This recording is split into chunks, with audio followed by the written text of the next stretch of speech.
$200,000 for one horse, 8 horses per player, 40 minutes per match. And this has been going on, uninterrupted, for 2,500 years.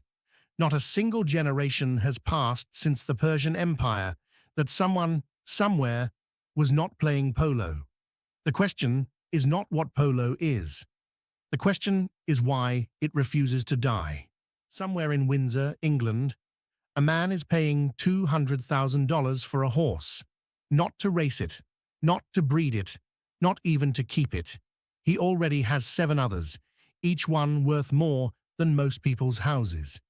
He is paying this sum to ride this animal for exactly 7.5 minutes on a Saturday afternoon, while hitting a small white ball with a wooden mallet at 35 miles per hour, and nobody, not his accountant, not his wife, not the society pages, considers this eccentric. In the world he inhabits, this is simply what one does. Polo is the oldest team sport still played in anything resembling its original form. 25 centuries. That is not an exaggeration. That is the archaeological record.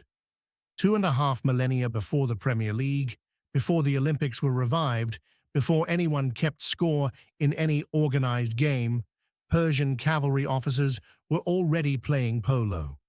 The Persians played it as preparation for war. The Chinese played it as a marker of refined taste during the Tang Dynasty. The Mughals elevated it to a royal art form in India. The British recognized it and codified it for the modern world.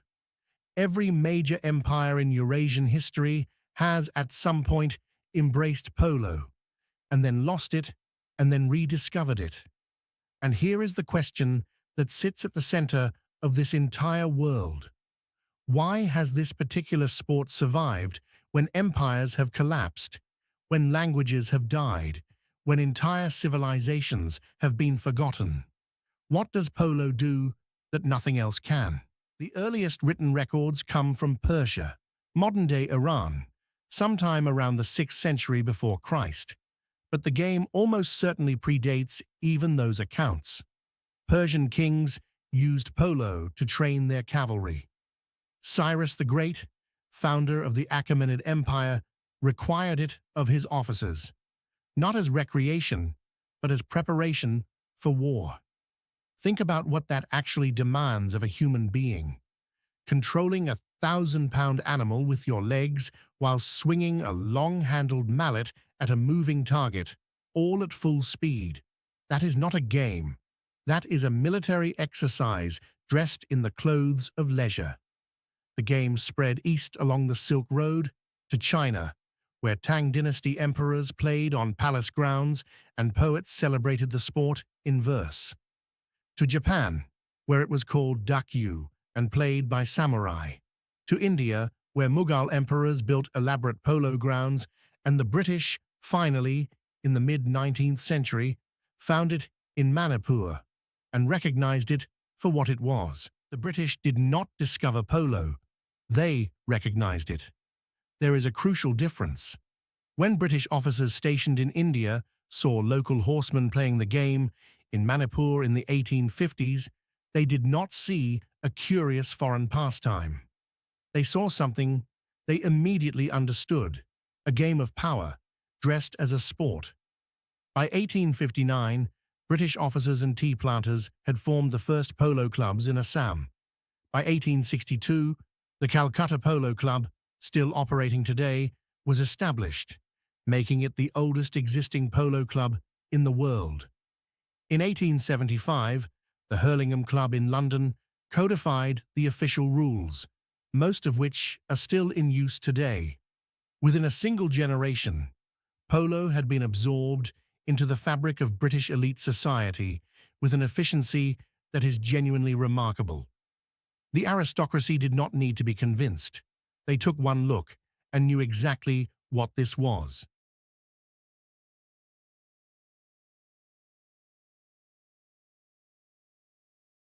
Let us talk about what it actually costs, not in the abstract, in actual numbers. A competitive amateur player at the high goal level, which is not even professional, maintains a string of 8 horses. Each horse costs between $50,000 and $200,000 to acquire. That is just the purchase price. Training and conditioning for those 8 animals runs approximately $120,000 per year. Farrier and veterinary care adds another $48,000. 2 full-time grooms and stable staff, $80,000 annually. Club membership fees at Guards Polo Club, Cirencester, or Cowdray Park add $35,000. Travel and transport, including flying the horses to Argentina for the winter season, another $40,000. Excluding the horses themselves, which are capital assets, the annual operating cost of one competitive polo season is approximately $323,000, and that gets you to the starting line. It does not guarantee you win anything. A serious player keeps 8 horses because each horse can only play for 1 chukker, roughly 7 minutes, before it must rest. You ride a different horse for each period of the match. The horses are not decoration. They are not a flex. They are the engine. And the engine is being pushed to its absolute physiological limit for 7 minutes at a time. This is what outsiders consistently misunderstand about polo. The horse is not the indulgence. The horse is the bare minimum. 8 horses is not a collection. It is a necessity. If you want to play competitive polo, you need 8 horses. There is no way around this. The number is not negotiable. That reality, the non-negotiability of the cost, is the first filter. Before anyone asks who your family is, before anyone checks which club you belong to, the sport itself asks, can you field 8 horses? If the answer is no, the conversation does not continue.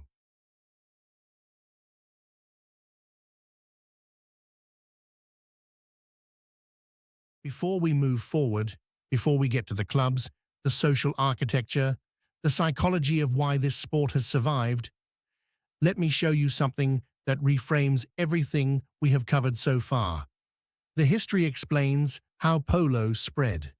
The numbers explain how much it costs, but neither explains why it has endured for 2,500 years, while countless other aristocratic pastimes, falconry, court tennis, chariot racing, have faded into museums and niche hobbies.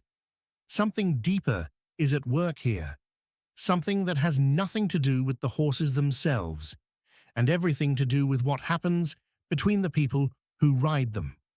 What polo provides is not exercise, and it is not entertainment, and it is not even status, though it provides all 3.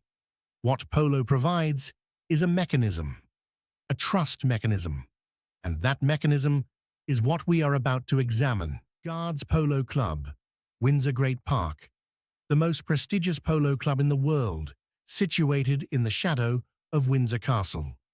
To become a member here, you do not simply fill out an application form. There is no website with a sign-up page. There is no membership office you can call. You are introduced by someone who is already inside, someone who has been a member long enough that their word carries weight, someone who is willing to stake a small portion of their own social standing on the proposition that you belong here. That introduction, that small informal act of vouching, is the real transaction. The horse gets you onto the field. The right introduction gets you through the gate, and the gate, at Guards, is not an architectural feature. It is a social membrane. Let us trace the full arc of this story, from cavalry drill to global industry. Around 525 BC, Cyrus the Great mandates polo for all Persian cavalry officers. By 600 AD, Tang Dynasty China has adopted polo at the imperial court. Emperors play, poets write about it. It becomes a marker of refined taste. Around 1100, Mughal India elevates polo to a royal art form. In 1859, British officers in Assam formed the first modern polo clubs. In 1875, the Hurlingham Club in London sets the official rules, the same rules substantially that govern the sport today. In 1900, polo appears at the Paris Olympic Games, one of only 5 times it would feature as an Olympic sport. By the 1970s, Argentina had established itself as the dominant force in world polo, a position it still holds. Today, the Campeonato Argentino Abierto de Polo in Buenos Aires is the most prestigious tournament in the sport, and polo is played in over 80 countries. The industry is worth approximately $3 billion, and it all began with a king who wanted his soldiers to be better horsemen. Today, the center of gravity is Argentina, specifically the Campo Argentino de Polo in Palermo, Buenos Aires, home to the Argentine Open, the most prestigious polo tournament in the world. Argentina did not invent polo, but it perfected the pipeline, breeding the finest polo ponies on the pampas, producing generation after generation of world-class players, and building an industry around the sport that now spans 6 continents. Players like Adolfo Cambiaso, widely considered the greatest polo player in history, with a 10-goal handicap he held for over 2 decades, have achieved a level of recognition that transcends the sport. The horses are faster now. The mallets are lighter. The fields are more precisely manicured. But the fundamental equation has not changed in 25 centuries. Horse plus rider plus ball equals a conversation about who you are, conducted at 35 miles per hour in front of everyone who matters. The empires are gone. The conversation continues.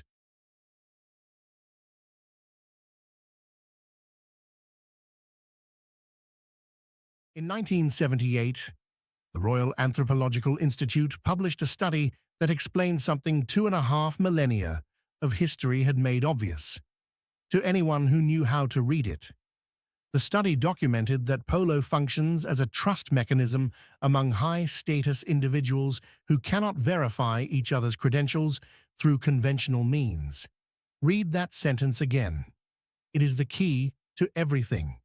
In a world where everyone claims to be someone, how do you verify who is real? You watch them on a polo field. You see how they handle pressure. You observe how they treat their horses and their grooms. You note whether they win with grace and lose without blame. In 40 minutes of play, you learn more about a person's character than 6 months of business meetings could ever reveal. The sport is a clearinghouse for trust. The champagne afterwards is where the deals get done. But the verification happened on the field. Polo has survived 25 centuries, outlasted empires, crossed continents, survived revolutions and world wars, and the complete transformation of human society, because it solves a problem that every era of human civilization has faced. How do the powerful find each other? How do they verify each other? How do they build trust in a world where status can be faked and credentials can be bought? You cannot fake what happens on a polo field. You cannot buy your way through a chukker. You either have the skill, the nerve, and the horses, or you do not. The field does not care about your last name. The mallet does not check your bank balance. The horse responds to you, and you alone. In that 40-minute window, under the eyes of the people who matter, you are either the real thing or you are not. The horse is the price of admission. The mallet is the handshake. The match is the conversation. Everything else, the champagne, the pavilion, the club jackets, is merely the furniture that surrounds the real exchange. If this changed how you see the worlds that operate just beyond ordinary view, the gates that are not locked, merely unmarked, then we have done what we came here to do. Polo is not the point. Sailing is not the point. Equestrian sport, fencing, the private clubs and the regattas, None of them individually is the point. The point is that behind every world that seems closed, there is a code, and codes can be learned. We are building something here, one sport at a time, one world at a time. The conversation continues.